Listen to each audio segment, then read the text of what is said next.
नाही आठवते? किती झाले टोटल ते तरी आठवते?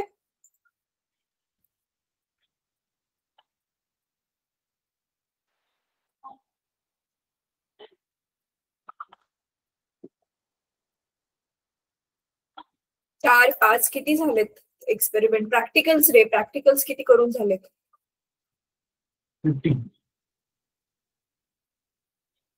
15? बेटा पूर्ण वर्षामध्ये टोटल 15 असतील. आतापर्यंत किती कॉलेजमध्ये परफॉर्म किती करून झाले ते मी विचारते. 3-4 झाले मॅडम. 3-4 झालेत ना? ठीक आहे.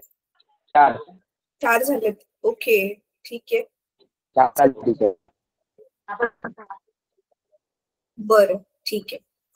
ठीक आहे चला, तर आज आपण नेक्स्ट चॅप्टर चालू करतोय जो खूप सिम्पल चॅप्टर आहे. अगेन आपण हे जे 9वीला शिकलेलो होतो, 9वी 10वीला, ग्रॅव्हिटेशन धडा तुम्हाला गेल्या वर्षीच 10वीला होता ना, त्याच हे पुढे कंटिन्युएशन आहे. काय काय गोष्टी रिपीट होतील आणि काय काय गोष्टी ज्या आहेत त्या आपण कंटिन्यू करणार, नवीन शिकणार आहोत. ठीक आहे. सो अगेन हा जो चॅप्टर असणार आहे आपला इझी चॅप्टर आहे. पटकन आधी ना मी स्क्रीन शेअर करू त्याच्या आधी मला तुम्हाला किती आठवते त्याच्यात काही क्वेश्चन्स विचारायचे. कोण सांगे सिंपल सिंपल क्वेश्चन जे तुम्ही गेल्या वर्षी ऑलरेडी बोर्ड एक्झाम मध्ये लिहिलेले आन्सर्स. ग्रॅव्हिटेशन म्हणजेच गुरुत्वाकर्षण. गुरुत्वाकर्षण काय असतं कोण सांगेल मला?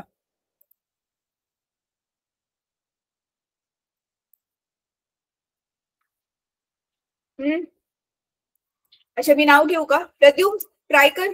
ग्रॅव्हिटेशन काय असतं सांग बेटा.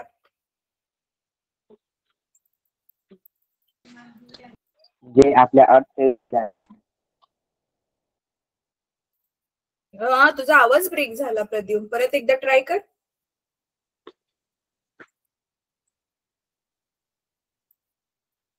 जसं की आपल्याला ते खाली ठेवते. बरं ठीक आहे. ओके जयेश तू सांग.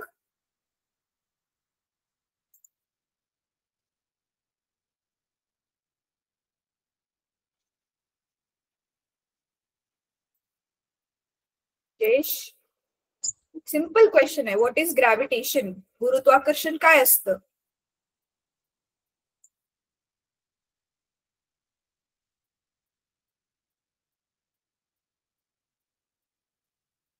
न्यूटनचा गुरुत्वाकर्षणाचा नियम आठवतोय तुम्हाला? मॅम गुरुत्वाकर्षण म्हणजे वस्तुमान असलेल्या कोणत्याही दोन वस्तूंमधील आकर्षणाचे एक नैसर्गिक बल. Okay very good. Yes correct. आता न्यूटनचा जो गुरुत्वाकर्षणाचा नियम होता ज्याला आपण इंग्लिशमध्ये म्हणतो न्यूटन्स लॉ ऑफ ग्रॅव्हिटेशन, कोण सांगेल तो? आठवतोय तो नियम तुम्हाला?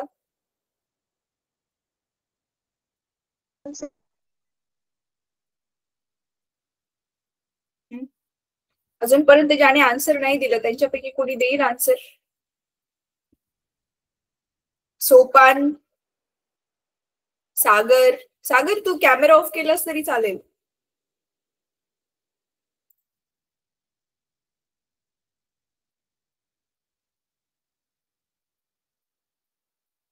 बर मी क्विकली तुम्हाला रिव्हिजन करून देते आपण काय शिकलेलो 10वीला. जर तुम्हाला आठवत असेल मुलांनो, सगळ्यात आधी गुरुत्वाकर्षण काय असतं तर ती न्यूटनची ऍपलवाली स्टोरी. न्यूटन झाडाखाली बसलेला, डोक्यावर त्याचे ऍपल पडलं, राईट? मग त्याला डोक्यात हे आलं, बाकी कोणाच्या नाही आलं बघा, त्याच्याच डोक्यात हा विचार आला की ऍपल खालीच का पडलं, वर का नाही गेलं, किंवा इकडे तिकडे वाकडं तिकडं का नाही गेलं, सरळ खालीच का आलं, राईट? सो मग त्याने अजून खूप साऱ्या मग एक्सपेरिमेंट करून बघितल्या. दुसरे जे त्यावेळेचे शास्त्रज्ञ होते त्यांनी काय काय अभ्यास करून ठेवलाय, रिसर्च करून ठेवलाय, ते सगळं त्याने बघितलं आणि मग काय केलं त्याने त्याच्यावरती अजून माहिती काढून मग नियम बनवला आणि मग बनला न्यूटन्स लॉ ऑफ ग्रॅव्हिटेशन. आणि फक्त तेवढंच नाहीये त्याचं नाव, युनिव्हर्सल लॉ आहे तो. म्हणजे पूर्ण युनिव्हर्स मध्ये, पूर्ण आपल्या जगामध्ये, जगाच्या बाहेर पण जिथे आपलं अंतरिक्ष आहे तिथे सगळीकडे तो नियम लागू पडतो.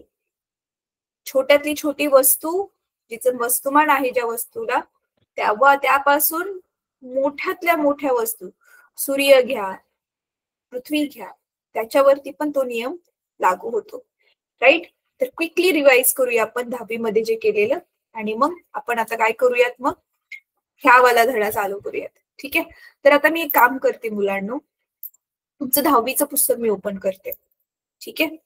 क्विकली तुम्हाला आठवण करून देण्यासाठी की आपण 10वीला काय शिकलेलो होतो. ठीक आहे. अच्छा, मला आता एक गोष्ट सांगा मुलांनो, तुमच्यापैकी इंग्लिश मिडियमला 10वी मध्ये कोण होतं? इंग्लिश किंवा सेमी इंग्लिशला कोण होतं तुमच्यापैकी? जरा हँड रेज करा.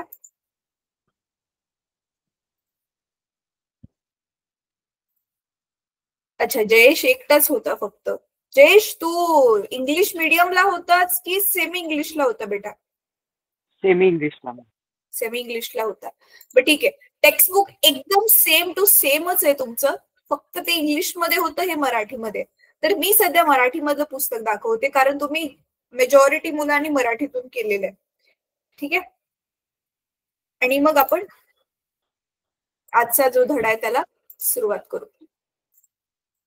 ऍक्च्युली हेच आहे आपण धड्यामध्ये, पण आठवण करून देण्यासाठी मी 10वीचं पुस्तक शेअर करते तुमच्या बरोबर. आता इथे बघा, गुरुत्वाकर्षण. तर गुरुत्वाकर्षणलाच इंग्लिशमध्ये म्हणतात ग्रॅव्हिटेशन. तर आपण ह्याच्यामध्ये बघितलेलं की प्रत्येक जी वस्तू आहे ती दुसऱ्या वस्तूला स्वतःकडे खेचते, आणि ती ज्या बलाने स्वतःकडे खेचते, ज्या फोर्सने ती स्वतःकडे अट्रॅक्ट करते, त्याला आपण म्हणतो गुरुत्वाकर्षण बल.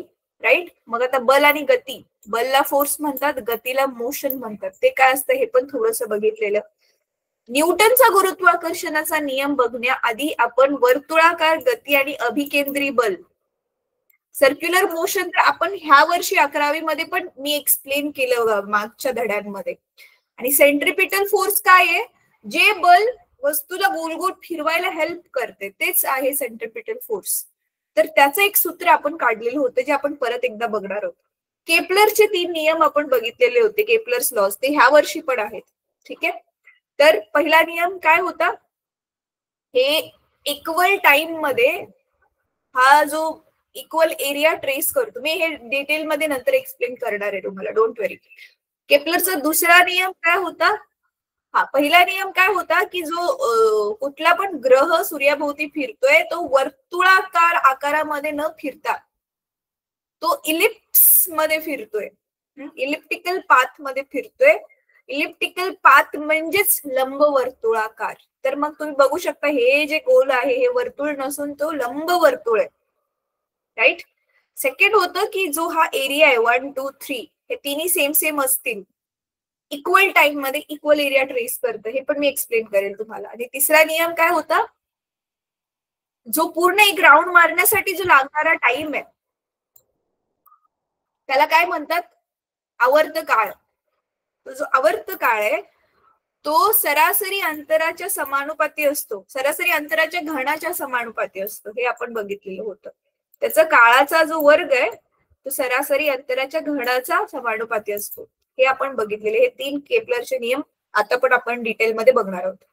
परत हाच न्यूटनचा युनिव्हर्सल लॉ ऑफ ग्रॅव्हिटेशन, न्यूटनचा वैश्विक गुरुत्वाकर्षणाचा सिद्धांत बघितलेला. त्याच्यामध्ये काय होतं? आपण हे सूत्र काढलेलं होतं, F = G m1 m2 by d². m1 m2 काय आहे? वस्तूंची वस्तुमान, 2 वस्तूंची. F काय आहे? त्यांच्यामधलं तेच गुरुत्वाकर्षण बल. D काय? त्याच्यामधलं अंतर. आणि हा G जो आपल्याला भेटलेला त्याला आपण काय म्हणतो? गुरुत्वीय स्थिरांक. गुरुत्वीय स्थिरांकलाच इंग्लिश मध्ये म्हणतात ग्रॅव्हिटेशनल कॉन्स्टंट. ठीक आहे. आपण बघणार आहोत हे सगळं बघितलेलं. त्याच्यानंतर आपण बघितलेलं एकसमान वर्तुळाकार गती आणि अभिकेंद्री बलाचे परिणाम. हे आपलं अभिकेंद्री बलाचं हे सूत्र पण काढलेलं. F = mv²/r. राईट. आणि ते वापरून आपल्याला एक रिलेशन मिळालेली होती. F म्हणजे लावलेलं बल सूर्याने आणि R म्हणजे सरासरी अंतर ग्रहाचं सूर्यापासून. त्या दोघांमध्ये काय संबंध आहे ते आपण हे काढलेलं होतं. तर आपण बघितलेलं ते लावलेलं बल सरासरी अंतराच्या वर्गाच्या व्यस्तानुपाती इनव्हर्स आहे, हे बघितलेलं होतं. त्याच्यावर आधारित गणित सोडवलेली होती आपण.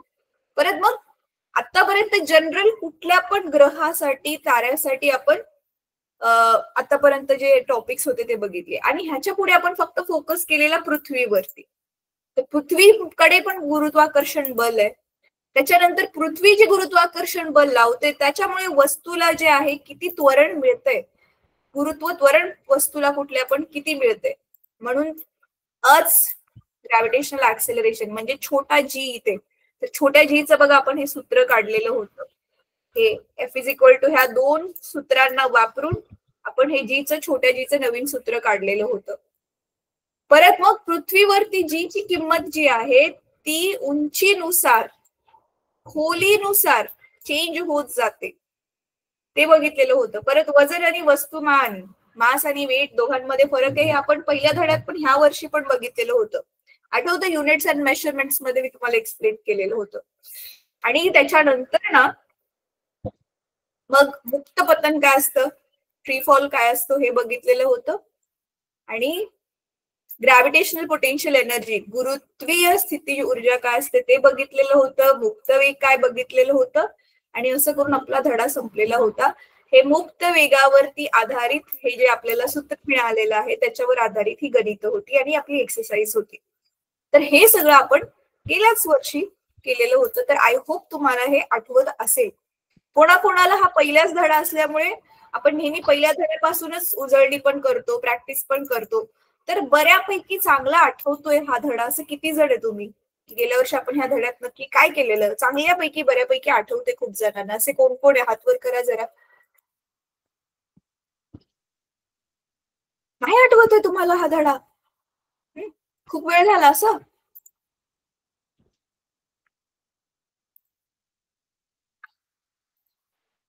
अच्छा, जयेशला आठवतोय, बाकी मुलांना नाही आठवतंय. हा बेटा.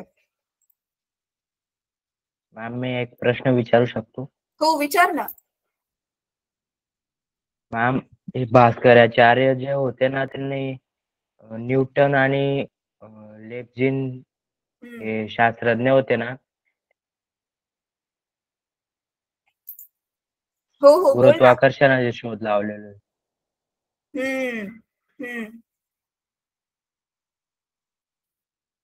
ऍक्च्युली काय झालंय माहितीये का प्रथमेश, खूप साऱ्या गोष्टींचा शोध, जसं आता पायथागोरस आपलं प्रमेय ते आधीच भारतामध्ये होतं पण ते कोणी पब्लिशच नाही केलं. खूप साऱ्या गोष्टी आधीच. हा, मग बाहेरच्यांनी येऊन स्टडी केली आणि त्यांनी स्वतःच्या नावावरती अजून रिसर्च करून ते कामं पब्लिश केली. खूप साऱ्या गोष्टी, सगळ्याच नाही ऑब्व्हियसली. म्हणून बघ एक 10वीला आम्हाला धडा होता, तुम्हाला आता होता की नाही माहिती नाही, आम्हाला एक मराठीमध्ये एक धडा होता खूप छान, आमचे अजून ग्रहण सुटले नाही. होता तुम्हाला हा धडा कोणाला मराठीमध्ये? आपली मराठी भाषा. हा, त्याच्यामध्ये दिलंय बघ, हेच दिलंय, पुराणातली वांगी पुराणातच म्हणून. की प्रॉब्लेम काय होतो की आपण वोकल होऊन आपल्याला ज्या गोष्टी माहिती आहेत त्या समोर आणत नाही, आपल्यापर्यंतच ठेवतो. चला एनी हाव, आपण टॉपिक पासून नको लांब जायला. पण तुझा जो पॉइंट आहे तो बरोबर आहे बेटा. ठीक आहे, असं आहे तू जे म्हणतोयस ते. बर चला आता आपण पुढे जाऊयात. तरी नशीब काय काय गोष्टींचे तरी आपल्याला क्रेडिट्स मिळालेले आहेत. चला ग्रॅव्हिटेशन टेक्स्टबुक शेअर करते.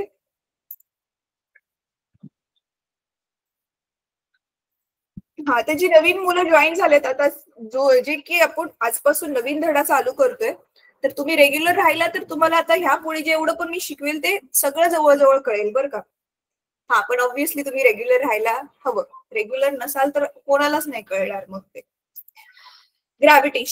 ग्रॅव्हिटेशन म्हणजेच गुरुत्वाकर्षण.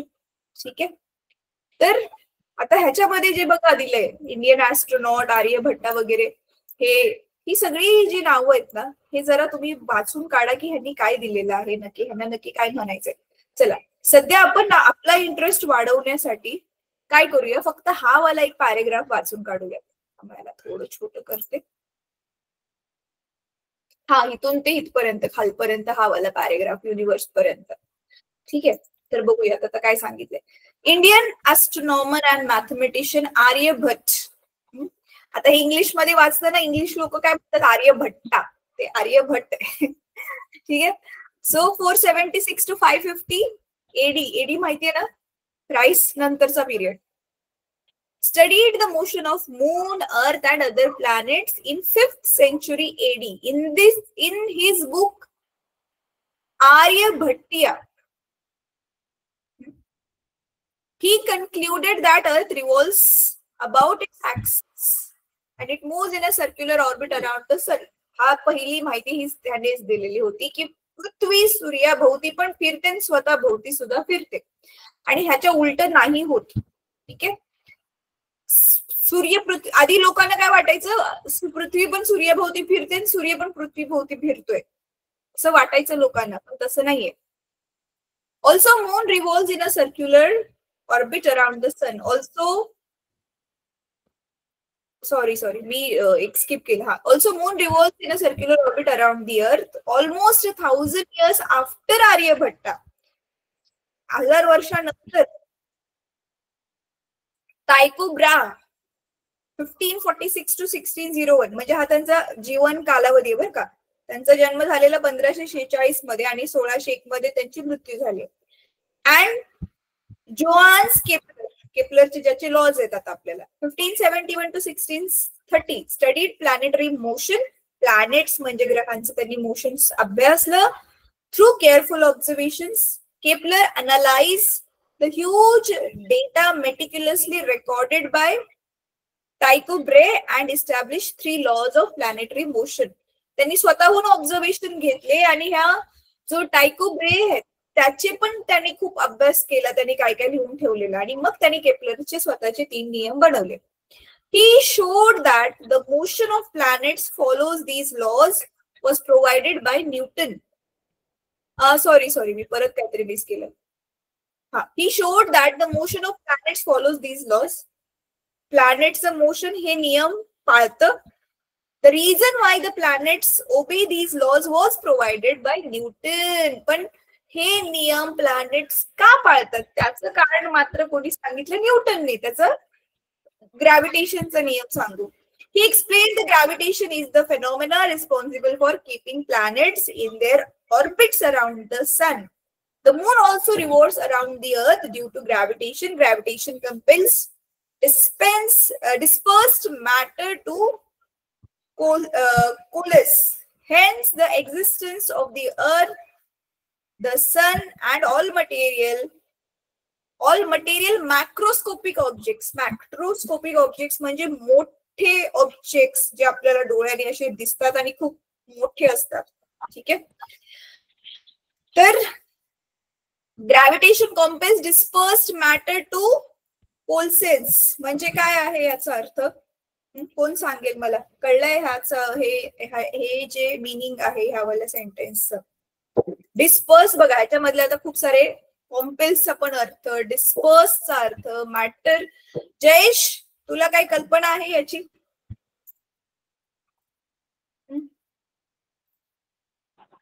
नाही आहे याचा अर्थ? हा, ठीक आहे. बघा, ह्याचा अर्थ काय आहे की जसं डिस्पर्स्ड मॅटर म्हणजे जो पसरलेला पदार्थ असतो. आणि तुम्हाला माहितीये ना, आपली जी थिअरी आहे त्याच्या अकॉर्डिंग आपले हे प्लॅनेट्स, गॅलेक्सीज वगैरे कशा बनल्या? झालं काय, खूप सारे वायूंचे ढग, क्लाउड्स, ते जवळ जवळ आले, ते गोल गोल गोल गोल फिरायला लागले आणि मग ते एकमेकांशी जॉईंट झाले एका बलामुळे आणि मग त्याच्यामुळे मग प्लॅनेट्स वगैरे बनले. मग इथे तेच दिलेलं आहे. काय सांगितलेलं आहे? मॅटर टू कोलेस म्हणजे काय? ग्रॅव्हिटेशन कॉम्पेल्स डिस्पर्स मॅटर्स टू कोलेक्स म्हणजे जो ग्रॅव्हिटेशन मुळे जो पसरलेला पदार्थ होता तो जॉईंट झाला आणि म्हणून मग अर्थ बनली. तसंच सन बनला आणि बाकीचे सगळे मटेरियल्स बनले. कळतंय? ब्रह्मांडामधले बाकी सगळ्या मोठ्या मोठ्या वस्तू बनल्या ग्रॅव्हिटेशनमुळे, कारण सगळे जे पदार्थ पसरलेले होते ते जवळजवळ आले. समजतंय? इझी? ठीक आहे. तर आता बघा, हे वालं जे आहे तर पहिला वाला पॅरेग्राफ आता तुम्ही स्वतः वाचून काढा. आता आपण बघणार आहोत केपलर्सचे लॉज. केपलरचे लॉज खूप इझी आहेत आणि हे एक्झाम मध्ये डेफिनेटली विचारणार तुम्हाला. ठीक आहे, तर त्याच्यामध्ये टोटल 3 लॉ आहेत. Law of orbit, law of areas आणि तिसरा वाला जो असेल तो टाइम पिरियड, किती वेळ लागतोय, लॉ ऑफ पिरियड्स. ठीक आहे, तर हे आपण बघूयात. मी एक एक करून एक्सप्लेन करेल, पण मग ह्याच्यासाठी आपण ना एक छानसा व्हिडिओ बघूया मुलांना, तुम्हाला अजून छानपैकी व्यवस्थित समजेल हे. ठीक आहे, मग एक व्हिडिओ शेअर करते. तोपर्यंत तुम्ही स्वतःहून बघा वर काय दिलंय ह्याच्यामध्ये, वाचा जरा. पहिला नियम काय आहे केपलरचा. केपलरने तो जो दुसरा वाला सायंटिस्ट होता, टी वरून आता त्याचं नाव आपण वाचलं ना, ती नावं पाठ करणे इज डिफिकल्ट टास्क. तर त्याने जे शिकवलेलं होतं ते त्याने बघितलं,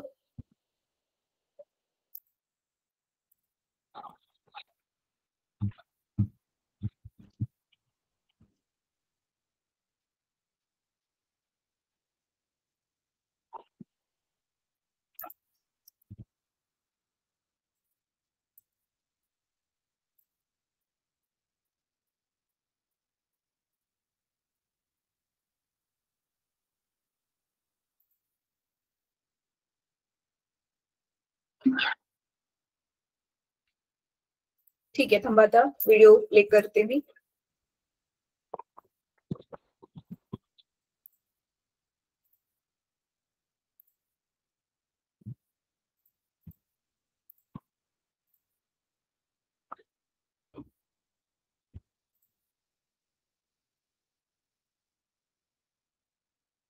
आवाज येतोय का मला सांगा हा मुलांनो. Kepler's laws of planetary motion. आवाज येतोय व्हिडिओचा? Kepler's law सोलर सिस्टम में प्लैनेट्स के मोशन को डिस्क्राइब करता है. केपलर के 3 लॉ है, जो कि इन तीनों लॉ को खोजने वाले साइंटिस्ट के नाम पे ही रखे गए हैं. केपलर एक जर्मन एस्ट्रोनॉमर थे, जिनका पूरा नाम जोहेन्स केपलर था. केपलर के तीनों लॉ को समझने से पहले हम एलिप्स से रिलेटेड कुछ बेसिक टर्म समझेंगे. क्या आपको पता है? इलिप्स म्हणजेच ते लंब वर्तुळ मुलांना. ठीक आहे, हे आपलं नॉर्मल वालं वर्तुळ आहे आणि हे इलिप्स तेच लंब वर्तुळ, लांबलेलं वर्तुळ. फोकाई टर्म हम इलिप्स के लिए और फोकस टर्म सर्कल के लिए यूज करते हैं. इलिप्स में 2 फोकाई होते हैं और सर्कल में एक फोकस. इलिप्स में दोनों फोकाई मेजर एक्सिस पे लोकेटेड होते हैं. तो चलिए अब समझते हैं होते इझी हैं. आहे हे. ह्याच्यामध्ये बघा, वर्तुळामध्ये कसं एकच केंद्रक असतं ज्याला फोकस म्हणतात. ठीक आहे, किंवा centre of the circle, centre पण म्हणतात. इथे 2 असतात इलिप्स मध्ये आणि ज्या बाजूला हा लांबटपणा जास्त आहे बघा, त्याला बरोबर त्या लंब वर्तुळाला 2 तुकड्यांमध्ये बरोबर भागणारी ही जी मोठी वाली आडवी लाईन आहे त्याला मेजर ऍक्सिस म्हणतात आणि उभी वाली लाईन आहे त्याला मायनर ऍक्सिस म्हणतात. मग तेच मेजर ऍक्सिस वरती 2 फोकाई आहेत. कळलं? ह्याचं तुम्ही गणितामध्ये शिकणार आहात. शिकले का तुम्ही मॅथ्स विषयामध्ये ह्याच्याबद्दल ऑलरेडी? मुलांना मॅथ्स मध्ये शिकलाय का ऑलरेडी ह्याच्याबद्दल तुम्ही? नाही मॅडम. नाही शिकलाय? बरं ठीक आहे, पुढे जाऊन शिकाल तुम्ही. चला पूर्ण आता व्हिडिओ बघूयात आपण. तो चलिए अब समझते हैं Kepler's first law. All planets move about the sun in elliptical orbits, having the sun as one of the foci. कहने का मतलब कि सभी प्लेनेट सन के चारों ओर एक एलिप्टिकल ऑर्बिट में मूव करते हैं और सन एलिप्टिकल ऑर्बिट के किसी एक फोकाई पे लोकेट होगा. ठीक आहे, थांबा मी व्हिडिओ पॉज करून ना मी पण आकृती काढून पटकन तुम्हाला एक्सप्लेन करते.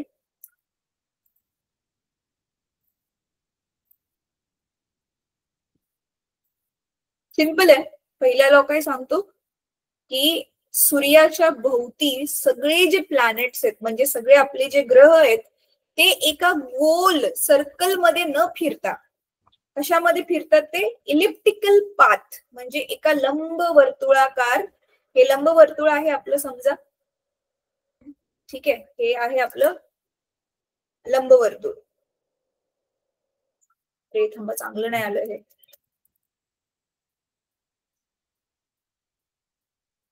ठीक आहे, समजा हे लंबवर्तुळ आहे आपलं, ठीक आहे. अरे हे मी ह्याने ड्रॉ करते ना मुलांनो, तर समजून चाला, तर तसंच आहे. आणि हा जो आपला मग मेजर ऍक्सिस आहे त्याच्या बरोबर मधला हा जो आपला मेजर ऍक्सिस आहे, आता आपण बघितलेलं इकडे दोन फोकस असतात, राईट, म्हणजे दोन फोकाय असतात. तर सूर्य इकडे असू शकतो किंवा इकडे असू शकतो, पण दोघांपैकी एकाच जागेला असू शकतो. तर समजा हा सूर्य आहे, मग ह्या सूर्याभोवती मग हे जे प्लॅनेट्स असे फिरतात. आता हे खूप सारे असे ऑर्बिट्स असतील, राईट. सगळ्यात सूर्याजवळ कोणता प्लॅनेट फिरतो? पहिला प्लॅनेट कोणता आपल्या सोलार सिस्टीम मधला, सांगा बरं. पहिला कोणता आहे, दुसरा कोणता आहे, तिसरा कोणता आहे?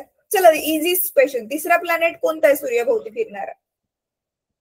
अर्थ. पहिला प्लॅनेट कोणता आहे? मग मराठीत सांगितलं तरी पण चालेल. एकदम हॉट प्लॅनेट म्हणतात, एकदम सूर्याच्या जवळच फिरतोय तो, त्याच्यामुळे तो एकदम गरम झालाय. ज्युपिटर. लॉजिक. ज्युपिटर नाही. बरं ठीक आहे, माहिती काढा तुम्ही. बघा हे खूप बेसिक गोष्टी आहेत, हे 3री 4थीचे मुलं आता शिकतात, ते तुम्ही विसरलाय. मर्क्युरी. मर्क्युरी. मर्क्युरी मर्क्युरी पहिला आहे का दुसरा आहे? बरं ठीक आहे, माहिती काढा. चला समजलं लॉ, एकदम सिंपल. सूर्याभोवती प्लॅनेट्स इलिप्टिकल पाथ मध्ये फिरतात, बस तेच गोष्ट तुम्हाला इंग्लिश मध्ये दिली आहे. That's it. इंग्लिश लँग्वेज मध्ये त्याला लिहायचं की all the planets around the sun move in elliptical orbit and sun is placed at one of the foci. ठीक आहे, सन एका कुठल्या तरी फोकसवर असतो. Plus second law. चलिए हम मानते हैं कि एक स्ट्रेट लाइन जो कि सन और प्लेनेट को है, इस लाइन को हम रेडियस वेक्टर बोलेंगे. मानते हैं कि प्लेनेट किसी टाइम इंटरवल t में पोजीशन P1 से पोजीशन P2 तक मूव करता है. अब क्योंकि प्लेनेट की पोजीशन के साथ रेडियस वेक्टर भी चेंज हो गया है और अपने साथ सर्टेन एरिया कवर करता है, जिसे हम A1 मान लेते हैं. एरिया म्हणजे क्षेत्रफळ. समजा टाइम टी मध्ये प्लॅनेट इथून ते इथपर्यंत आला, मग सूर्याच्या केंद्राबरोबर त्याचा जो एरिया बनतोय म्हणजे क्षेत्रफळ बनतंय, त्याला आपण समजा A1 मानलं. ठीक है. अब इसी प्लेनेट को हम दूसरे पोजीशन पे कंसिडर करते हैं. अब ये प्लेनेट P3 से P4 मूव करता है और इस बार भी टाइम इंटरवल T ही माना गया है. तेवढाच सेम टू सेम टाइम घेतोय आपण. समजा इथे P1 पासून P2 जाण्यासाठी आपण टाइम घेतलेला 24 तास, की 24 तासामध्ये तो कुठपर्यंत पोहोचला. इथे पण आपण काय करतोय, 24 तासामध्ये आधी P3 वर होता, 24 तासाचा आपण टाइमर लावला, मग तो P4 वर पोहोचला. कळतंय? दोन्हीसाठी टाइमिंग तेवढाच ठेवला आपण, सेम टू सेम 24 तास. और एरिया जो कि रेडियस वेक्टर कवर करता है उसे हम A2 मानेंगे. केपलर सेकेंड लॉ के अकॉर्डिंग एरिया A1 और एरिया A2 इक्वल होंगे. कळतंय? हे काय बनलंय माहितीये ना, शंकूचा आकार बनलाय. आठवते कोण? शंकूच्या आकाराचं क्षेत्रफळाचं सूत्र होतं तुम्हाला 10वीला मुलांनो, गणितामध्ये. आठवते? कळतंय का? तर त्याला सांगायचं काय, केपलरने काय सांगितलं, इक्वल टाइम मध्ये इक्वल एरिया ट्रेस करेल तो. सिंपल. दोघांसाठी 24 तास घेतलं, मग एरिया जो ट्रेस केला तो पण इक्वल असेल. तुमच्या बुक मध्ये पण तेच दिलेलं आहे, राईट. गेल्या वर्षी पण 10वीच्या पुस्तकामध्ये पण तेच होतं. चला पुढे जाऊयात आता. तर दुसरा लॉ इझी आहे. आता Kepler's second law of planetary motion. A radius vector joining any planet to the sun sweeps out equal areas in equal lengths of time. Sweeps out म्हणजे तेवढं एरिया तो कव्हर करतो, तेवढं क्षेत्रफळ तो कव्हर करतो. radius vector, it is line joining, radius vector joining any planet to the sun sweeps out equal areas in equal lengths of time. Equal lengths of time म्हणू शकता किंवा इक्वल इंटरवल्स ऑफ टाइम पण म्हणू शकता. ठीक आहे, हे तुम्हाला पाठ करून द्यायचं एग्जाम मध्ये. Kepler's third law. चलिए मानते हैं कि एक प्लेनेट पी सन के अराउंड एक इलिप्टिकल ऑर्बिट में रिवॉल्व कर रहा है. इस इलिप्टिकल ऑर्बिट के दो एक्सिस है, मेजर एक्सिस और माइनर एक्सिस. मेजर एक्सिस के हाफ डिस्टेंस को हम सेमी मेजर एक्सिस बोलते हैं. प्लेनेट पी सन का एक रेवोल्यूशन टी टाइम में कंप्लीट करता है, जिसे हम टाइम पीरियड कहते हैं. चलिए अब बघा, हा इलिप्टिकल पूर्ण एक राउंड कंप्लीट करण्यासाठी, जसं आता इथे अर्थ आहे राईट, फिरून अशी पूर्ण अर्थला इथे माघारी येण्यासाठी जो वेळ लागला त्याला आपण इंग्लिश मध्ये म्हणतो टाइम पिरियड, आणि मराठीमध्ये काय म्हणतो आपण, आवर्त काळ. आठवतंय, गेल्या वर्षी आवर्त काळ शब्द होता. सिंपल आहे, कुठल्या पण गोष्टीचा आवर्त काळ म्हणजे तिची जी गती आहे ती पूर्ण गती कंप्लीट करून माघारी येण्यासाठी जो वेळ लागतो तोच. जसं आता मी एक क्वेश्चन विचारते, नीट विचार करून सांगा मुलांना एकदम छानपैकी. पृथ्वीचा, नीट ऐका, पृथ्वीचा आवर्त काळ किती आहे? सूर्याभोवतीचा पृथ्वीचा आवर्त काळ किती आहे? 365 दिवस. Simple question. हा, येस, एक वर्ष 365 दिवस. चंद्राचा आवर्त काळ किती आहे?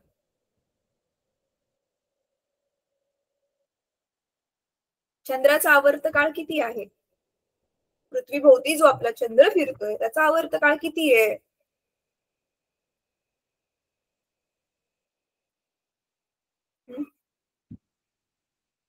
अरे, चंद्राला पूर्ण एक राऊंड पृथ्वीभोवती पूर्ण करायला किती दिवस लागतात? 30 दिवस लागतात ना, म्हणून त्याच तर कॅल्क्युलेशन करून आपण एक महिना मानतो ना मुलांनो. चंद्राचे जे आहे तो आकार म्हणून तर आपल्याला छोटा छोटा मोठा मोठा होताना दिसतो ना. अमावस्या दिसते, मग आपल्याला पौर्णिमा घडताना दिसते. तर 30 दिवस समथिंग तास पण काहीतरी आहेत पुढे, पण अप्रॉक्सिमेटली आपण 30 दिवस मानतो ना. म्हणून आपल्या महिन्यामध्ये बघा 30 दिवस, 31 दिवस, 30 दिवस अल्टरनेट काय आहेत, कारण एव्हरेज टायमिंग ऍक्च्युली 30.5 दिवस आहेत राईट. आता सिंपल वाला एकदम सिम्पलेस्ट क्वेश्चन, आपल्या घड्याळामध्ये, नीट ऐका, आपल्या घड्याळामध्ये जो सगळ्यात छोटा काटा आहे तासासाठी, तर त्याचा आवर्त काळ किती आहे? Hour hand, HOUR, hour hand, 24 hours. Seriously आपल्या घड्याळामधलं म्हणते मी. 12 आवर्स. 12 hours, yes. 12 वर आहे तो, परत फिरून 12 वर 12 तासांनीच येतो ना. करेक्ट, 12 तास. कळलं आवर्त काळ काय असतं? कळलं, एक पूर्ण राऊंड मारायला किती वेळ लागतो त्याला आवर्त काळ म्हणतात. त्याला इंग्लिश मध्ये म्हणतात टाइम पीरियड. देखते हैं केपलर का थर्ड लॉ क्या कहता है. Kepler's third law, the square of a planet's orbital period is proportional to the cube of the length of the semi major axis of its orbit. कहने का मतलब कि टाइम पीरियड का square semi major axis के cube के proportional होगा.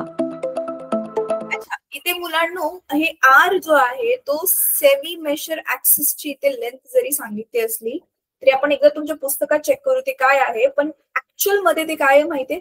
सरासरी अंतर आहे. सरासरी म्हणजे तुम्हाला माहितीये ना, एव्हरेज काढतो आपण. तर थांबा, मी तुम्हाला सरासरी अंतर जे आहे ते सांगते काय आहे ते.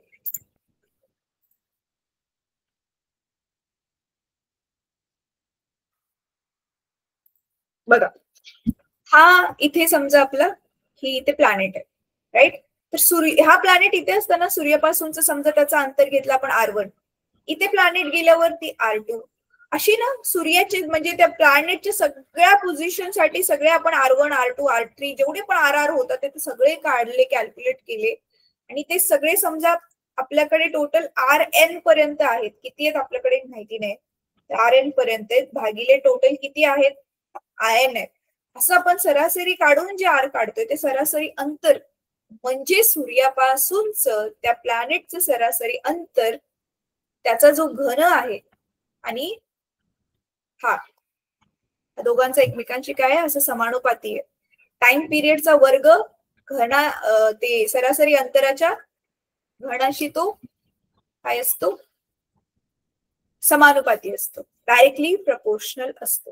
ठीक आहे. चला आता आपण हे जे व्हिडिओ मध्ये बघितलेलं होतं ना तेच टेक्स्टबुक मध्ये एकदा क्रॉस चेक करूया की दिलंय काय नक्की.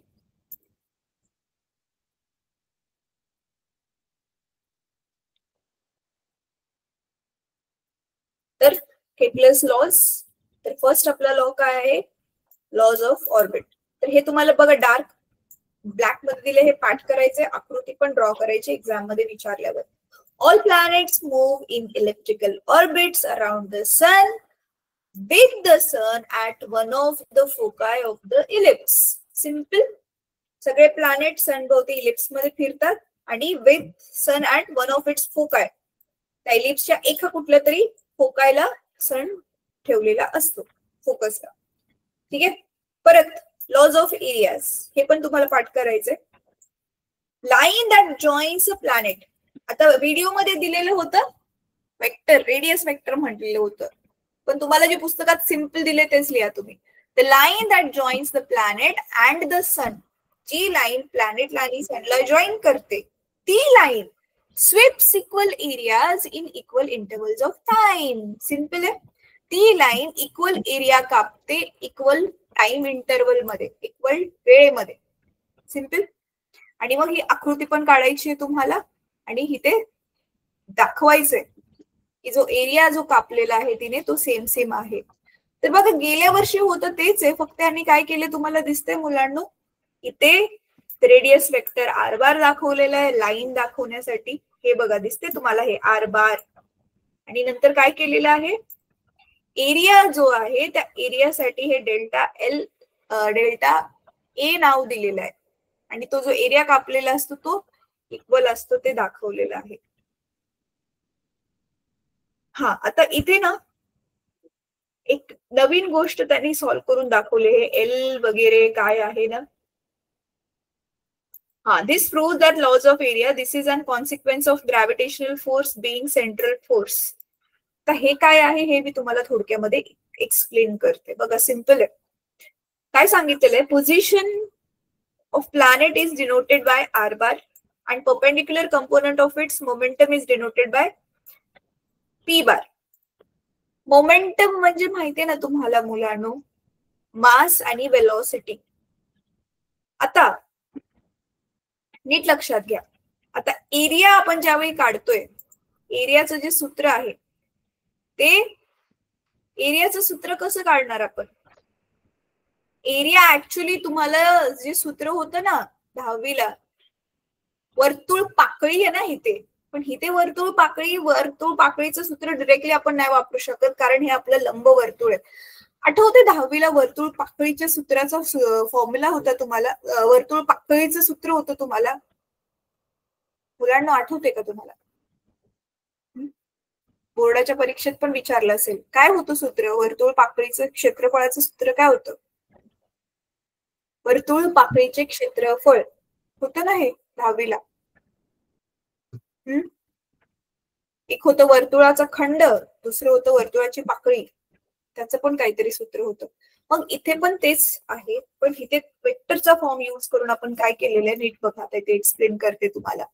तर सूत्र असं आहे 1/2, त्याचा जो रेडियस वेक्टर आहे तो, त्या रेडियस वेक्टरची गती आणि टाइम. आता गती आणि टाइम म्हणजेच किती, बघा सिंपल आहे हे. आपण काय करायचो, 1/2 लांब पाया गुणुले उंची घ्यायचो ना. नीट बघा त्रिकोण. आता ही जे आहे काय आहे ना मुलांनो, हे जो आपला इलिप्स जरी असला आणि इथे आपला सूर्य, आणि हे आपण ज्यावेळी घेतोय ना, तर हा जो रस्ता आहे ना हा एवढा जास्त मोठा आहे की ही वाली लाईन जर आपण बघायला गेली तर ही वाली लाईन अशी गोल लाईन न राहून जसं जवळजवळ स्ट्रेट लाईन बनते जास्त मोठ्या अंतरासाठी. कळतंय तुम्हाला? तर जसं बघा, ही इथून ते इथपर्यंत फक्त मी जर घेतलं तर ही तर स्ट्रेट लाईनच आहे ना, सरळच लाईन आहे, गोल लाईन अशी नाहीच आहे. त्याच्यामुळे हे जे बनतोय तो जवळजवळ काय आहे, आपला ट्रायंगल बनतोय. मग आपलं ट्रायंगल त्रिकोणाचं क्षेत्रफळ काय आहे? 1/2 पाया गुणुले उंची आहे ना, लेंथ इंटू हे बेस इंटू हाईट. तर बेस म्हणजे हे खालची आणि हाईट म्हणजे हे आर. तर आर बार म्हणून घेतलंय आणि हे म्हणजे कापलेलं अंतर येणार आहे, राईट. ऑर्बिट इथून ते इथपर्यंत गेला तर त्याने किती अंतर कापलं? तर मग आपलं वेगाचं सूत्र काय होतं? Velocity is equal to distance upon time. तर डिस्टन्सचं सूत्र काय होणार? व्हीटी होणार की नाही? मग तेच इथे व्ही बार घेतलंय आणि टाइम इथे डिरेक्टली टी न घेता डेल्टा टी घेतलंय, कारण ते टाइम इंटरवल आहे ना. इथे T1 होता समजा टाइम, इथे T2 झाला. मग डेल्टा टी काय होणार? दोघांमधला फरक. कळते? समजा इथे 12 वाजलेले, T1 12 वाजलेले, इथे समजा 12:30 वाजले, मग डेल्टा टी काय होणार? 30 मिनिट्स. समजतंय काय केलंय मुलांनो? अरे रे रे, तुम्ही सांगितलंच नाही मला. थांबा, कसं समजणार? मी स्क्रीन शेअरच नव्हती केली. थांबा, परत एकदा एक्सप्लेन करते. I am so sorry. परत एकदा एक्सप्लेन करते. थांबा, मी काय म्हणाले ते. हे घालवते परत सगळं.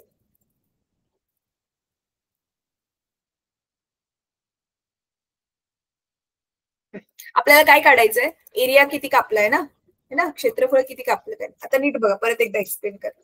समजा ऑब्जेक्ट इथे असताना टाइम झालेला होता T1, इथून ते इथपर्यंत गेला, टाइम किती घेतोय आपण? T2. आता मी काय म्हणत होते, हे जे लंब वर्तुळ आहे हे ऍक्च्युअल मध्ये तुम्हाला कळते किती मोठं ते स्पेस मधलं असेल लंब वर्तुळ सूर्याभोवतीचं. तर मग ज्यावेळी आपण छोटासा रस्ता घेतो ना T1 पासून T2, तर ही अशी गोल लाईन नसून ती स्ट्रेट लाईन बनते. जशी इथे बघा, ही इथून ते इथपर्यंत फक्त मी घेतलं तर ही स्ट्रेट लाईन आहे की नाही, वर्तुळाकार लाईन नाहीये. आणि मग ज्यावेळी आपण हिला ह्याच्याशी जोडणार असं सूर्याबरोबर, तर मग हे जे बनते ते ऍक्च्युअल मध्ये काय बनला? हा ट्रायंगल बनला ना, त्रिकोण बनला. कळते मी काय म्हणतेय? मग ह्या त्रिकोणाचंच आपण क्षेत्रफळ काढतोय ना, एरिया स्वीप्स. म्हणून मग हा एरिया ज्यावेळी आपण काढतोय, म्हणजे डेल्टा एरिया म्हणजे किती एरिया कापला त्याच्यातला बदल म्हणा, किंवा एरिया काढतोय, तर आपल्या एरियाचं त्रिकोणाच्या वर्तुळाचं त्रिकोणाच्या क्षेत्रफळाचं सूत्र काय आहे? Half into base into height, right. तर हाफ, आता इथे हाईटच म्हणजे हा ही वर्तुळाचं हेच आहे ना, लंबच आहे, आर वेक्टर जो दिलेला. तर त्यांनी आधी हाईट साठी आर बार लिहिले, रेडियस वेक्टर म्हणजे त्रिकोणाचे. आणि इथे बेस म्हणजे काय? हे वालं अंतर, राईट. हे अंतर किती कापले? मग अंतरासाठीच आपण आपलं वेगाचं सूत्र काय होतं? वेग बरोबर अंतर भागिले काळ होतं की नाही? हे सूत्र तुम्हाला 7वीला 9वीला पण शिकलेलो आपण हे. मग v is equal to distance upon time. डिस्टन्सचा फॉर्म्युला काय बनेल आपल्याला? vt is equal to s, distance. मग हेच डिस्टन्स म्हणजेच आपलं हे वालं आहे. मग इथे फक्त त्यांनी v ला v बार दिले, कारण वेक्टर फॉर्म घेतलाय. आणि टाइमला हा T1 T2 मधला तो बदल आहे, फरक आहे. आणि नेहमी आपण ज्यावेळी फरक काढतो तर त्याला आपण डेल्टाने दाखवतो. हे डेल्टा टी, ट्रायंगल हे डेल्टा म्हणतात ह्याला. मग हेच सेम टू सेम बघा तुमच्या पुस्तकामध्ये लिहिलेलं आहे. त्यामुळे आता पुस्तक दाखवतो. कळलं मी काय केलं आता तरी तुम्हाला मुलांनो?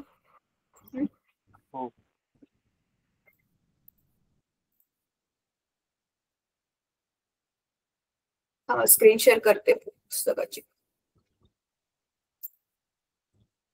हा, हे बघा. मग हेच दिले ना, half into R bar V bar delta T. Same आलंय माझं पण, half R bar V delta T, V bar delta T, right. मग क्षेत्रफळ, मग ते काय किती कापलं ते हे काढलं. परत आता काय केलं, इकडचं जे डेल्टा टी होतं ना मुलांनो, ते इथे खाली आणले. ते आणू शकतो. आणि मग हे उरलेलं जे होतं आर बार क्रॉस व्ही बार, आता आर बार क्रॉस व्ही बार त्याला सध्या तसंच ठेवलंय. आता लिनियर मोमेंटम म्हणजे संवेग. संवेगाचं आपलं सूत्र काय आहे? P is equal to M into V. बरोबर आहे. मग आता इथे काय केलेलं आहे बघा, व्हीच साठी मग सूत्र काय बनेल? एम ला इकडे घालवल्यावर P भागिले एम बनेल. बरोबर आहे. हे जसंच्या तसं मग हे कॉपी केलं, इथलं इथे हाफ कॉपी केलं आर जसंच्या तसं, आणि मग इथे व्ही साठी वेगासाठी त्यांनी सूत्र ठेवलं P भागिले एम. हे वाला वापरून कळते काय केलंय मुलांनो? व्ही साठी फॉर्म्युला बनवला नवीन P अपॉन एम, आणि मग तोच इथे सबस्टिट्यूट केलाय ह्या वाल्यामध्ये. ह्या इक्वेशन मध्ये व्ही च्या ऐवजी लिहिले P भागिले एम. कळलं का? आणि मग आता आलं अँग्युलर मोमेंटम. लिनियर मोमेंटम म्हणजे एका दिशेमध्ये होणारा संवेगाचा बदल, आणि इथे अँग्युलर मोमेंटम म्हणजे वर्तुळाकार किंवा गोल गोल गतीमध्ये फिरताना जो त्याच्यामध्ये बदल होतोय संवेगामध्ये, त्याला म्हणतात अँग्युलर मोमेंटम म्हणजे एल. आणि जसं आता आठवते तुम्हाला मुलांनो, मी स्क्रीन शेअर करून, गेल्याच धड्यामध्ये आपण काय शिकलेलो होतो की ज्यावेळी लिनियर मोशन असतं, जर तुम्हाला आठवत असेल तर मी तुम्हाला हे एक्सप्लेन केलेलं होतं, ज्यावेळी लिनियर मोशन असतं एक आणि दुसरं असतं अँग्युलर मोशन. बरोबर आहे. लिनियर मोशन मध्ये आपलं जी गती असते तिला आपण व्ही बार म्हणतो. अँग्युलर मोशन मध्ये ती वर्तुळाकार गती असते तिला आपण ओमेगा बार म्हणतो. आठवतोय?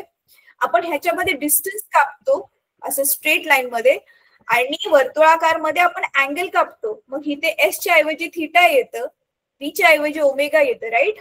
सेम टू सेम आपलं लिनियर मोमेंटमचा जो फॉर्म्युला होता ना आपल्याकडे, M bar cross V bar किंवा P is equal to M V, जर आपलं स्केलार फॉर्म फक्त त्याचा घेतला तर तसंच इथे लिनियर मोमेंटमच्या ऐवजी आता आहे आपल्याकडे अँग्युलर मोमेंटम, आणि अँग्युलर मोमेंटमचा हा वाला फॉर्म्युला आहे.